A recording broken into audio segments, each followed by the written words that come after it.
नमस्कार दर्शक बंधु निजुक्ति ओडिशा यूट्यूब चैनल को मु आपण मानकु स्वागत करुच्ची।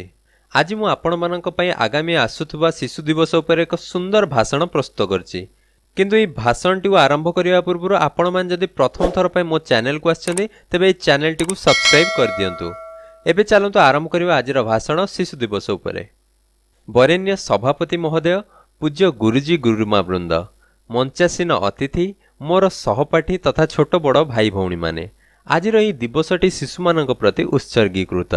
मते यह महान दिवस रे किछि कहिबार सुजोग मिलिथिबारु मु निजको धन्य मने करछि। स्वाधीन भारतर प्रथम प्रधानमंत्री पंडित जवाहरलाल नेहरू शिशु मानकु बहुत भल पाउथले। तांका मतरे जदि आमे वर्तमान शिशु मानक उपयुक्त जत्न नै ताको उचित मार्ग रे नेबा तेबे आमे एक सुंदर भारतर परिकल्पना करि परिबा। तेणु तांका जन्मदिन नवेम्बर 14 तारिख दिनटी को शिशु दिवस रूपे पालन करा जाय। 1899 मसीहा नवेम्बर मास 14 तारिख दिन आलाहाबाद आनंद भवन ठारे जवाहरलाल नेहरू जन्म। तांको पितांक नाम मोतीलाल नेहरू और मातांक नाम स्वरूपा राणी थिला। नेहरूंकर बाल्य जीवन प्राचुर्य और ऐश्वर्य मध्य अतिबाहित होइथिला। से लंडन रु आईन पास करी 1912 मसीह भारत फेरिथिले। महात्मा गांधी नेतृत्व में स्वाधीनता संग्राम आंदोलन रे झास देई से बहुत काराबरण मध्य करथिले। परिशेष रे भारत स्वाधीनता लाभ कला एवं से स्वाधीन भारतर प्रथम प्रधानमंत्री हेबार गौरव अर्जन कले। दीर्घ 17 वर्ष काल भारतर प्रधानमंत्री रूपे दायित्व ग्रहण करी विश्व रे भारतर सम्मान वृद्धि करि परिथिले। शिशु माने हेउछंती देशर शक्ति और प्रगतिर सूत्रधार।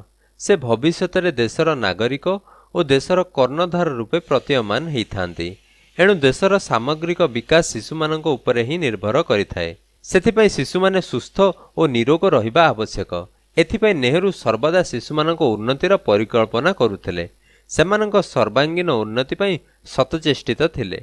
शैशव कालरू शिशु मानक आदर्श शिक्षा प्रदान करागले सेमाने जणे जणे सुनागरिक होई परिबे। शिशु मानक प्रतिभा को परिप्रकाश करिबाकु हेले आदर्श शिक्षा और उत्तम परिवेश आवश्यक। एथिपाई प्रथमे मातृजाति को सुशिक्षिता करागले सेमाने शिशु मानक स्वास्थ्य प्रति उचित दृष्टि रखिबा सह शिक्षार उन्नति होई परिबो। शिशु मानक उन्नति रे शिक्षक मानकर मध्य एक गुरुत्वपूर्ण भूमिका रहिछि। 1964 मसीहा मे 27 तारिख मध्याह्न समय एही महान व्यक्तिंकर देहांत हैला। तांको मृत्यु रे सारा विश्व कांदी उठिथिला।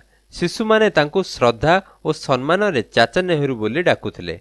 आसंतु आमे एही शिशु दिवस रे संकल्प नेबा जे सर्वदा पितामाता और गुरुजन मानकु सम्मान देवा, एक आदर्श तथा देशर सुनागरिक हेबा, जहा कि चाचा नेहरू प्रति आमर प्रकृत श्रद्धांजलि हेबो। मु एति कहि मोर वक्तव्य शेष करछि। जय हिंद। तेबे दर्शक बंधु एहा थिला शिशु दिवस उपरे आजिर रचना। आशा करछि आपनको ए रचनाटी भलो लागिथिबो। तेबे आपनको मतामत निश्चय आम कमेंट बॉक्स रे दियंतु एवं आपन संगे देखा हबो अन्य एक वीडियो रे। सेतेबेल पर्यंत मते विदाय दियंतु। नमस्कार।